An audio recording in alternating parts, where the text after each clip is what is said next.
대부분의 사람들은 커리어 여정에서 본인이 갈 수 있는 최고로 높은 곳을 가고자 노력하죠. 국내 대기업이면 삼성전자, SKT, 현대차 누구나 갈망하는 곳들이고, 외국계에서도 구글, 아마존, 마이크로소프트, 메타 각각의 업종에서 1위 기업들을 가려고 당연히 노력합니다. 너무나 당연한 현상이죠. 더 높은 연봉과 다양한 혜택, 그리고 그 기업을 다닌다는 어떤 자랑스러운 뿌듯함. 그렇기 때문에 누구나 커리어 여정을 시작할 때부터 굉장히 좋은 기업에 들어가고자 당연히 고군분투를 하고, 누구보다 열심히 살아서 이를 증명해내려고 노력합니다. 근데 아시다시피 인생은 그렇게 원하는 대로 잘 풀리지가 않습니다. 기업에서 합격시키는 채용 공고 자리는 한정되어 있고, 그거보다 훨씬 많은 사람의 수가 지원을 하기 때문에 극소수의 합격자를 제외하고는 당연히 많은 분들은 패배의 쓴맛을 볼 수밖에 없어요. 취준을 하다 보면 본인이 정말로 생각했던 회사들보다 낮은 티어라고 생각했던 회사들한테도 서류에서 불합격하는 경우도 많고요. 본인이 실제로 어떤 다양한 스펙이 있다고 생각을 했는데 생각보다 자소서나 면접이 잘 풀리지 않았던 경우도 많았을 것 같습니다. 그렇게 되면 결국 이 긴 커리어 여정에서 본인이 시작하는 시작점은 생각보다 본인이 원하지 않았을 수 있어요. 그러면 당연히 대학생분들은 고민을 하겠죠. 내가 정말 갈망했던 회사가 아닌데 여기서 제 첫 커리어를 시작해도 될까요? 아니면 지금 이거는 포기하고 그냥 취준에 올인해도 될까요? 당연히 저한테 많은 질문들을 해옵니다. 물론 사람의 환경에 따라, 상태에 따라서, 그 사람의 열정에 따라서 조금씩은 케이스가 다를 수 있겠습니다만, 저는 대부분의 상황에서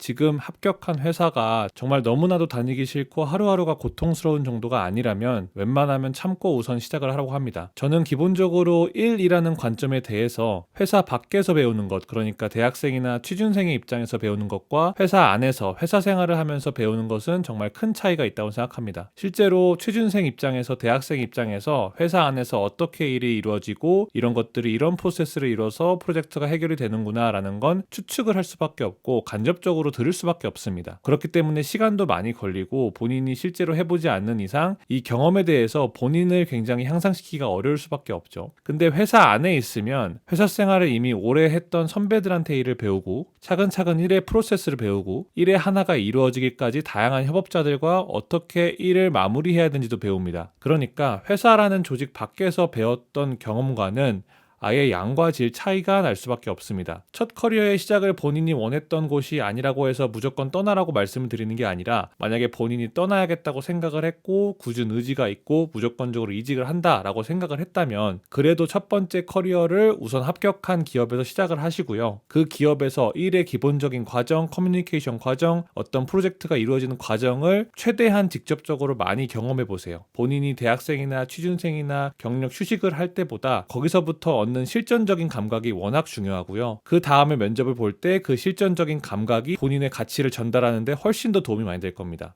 요새 채용 공고 시장 보면은 되게 상위권 기업들이 중고 신입들이 많이 취업을 하죠. 일반적으로 첫 4학년이 취업을 하는 경우보다 어디서 경력을 쌓고 나서 6개월이든 3개월이든 1년이든 어떤 경력을 쌓고 나서 최상위 기업들에 들어가는 경우가 굉장히 많습니다. 그 이유는 너무나 당연합니다. 실제 일터에서 연봉을 받으면서 회사에서 실질적으로 일을 해왔고요. 다양한 직장 상사들과 협업자들과 일이 어떻게 돌아가는지를 배웠습니다. 노는 물이 달랐던 거죠. 무조건적으로 퇴사를 해서 본인이 가고 싶은 회사에 대해서 맹목적으로 지원하는 것보다도 우선은 지금 합격한 기업에서 본인의 실전적 감각을 기르시면서 퇴근을 하시고 나서 밤이나 새벽 동안에 이직을 준비하시는 걸 추천드려요. 물론 힘들죠. 당연히 회사 생활을 하면서 이직을 준비하는 건 정말 어려운 겁니다. 그렇기 때문에 이직하시는 분들이 정말 대단한 거고, 이직하는 것만큼의 보상과 혜택이 있는 겁니다. 첫 커리어의 시작을 본인이 가고 싶어하는 최고의 높은 곳을 가고자 하는 노력은 분명히 중요하고요. 갈 수 있을 만큼 최고로 높은 곳을 시작하는 것도 저는 중요하다 생각합니다. 다만 인생사가 본인이 원하는 대로 항상 풀리지는 않잖아요. 첫 시작이 본인이 실제로 원했던 곳은 아니라고 하더라도 그 다음, 그 다다음 커리어에서 본인이 가고 싶어하는 곳을 가기 위해서 지금의 시간 동안 본인이 얻을 수 있는 것, 배울 수 있는 것, 본인의 강점을 살리고 약점적인 부분은 어떻게 개선할지에 대해서도 회사에서 익혀가면서 본인을 더 매력적인 어떤 가치가 있는 사람으로 만들어가는 시간이라고 생각하는 게 좋을 것 같습니다.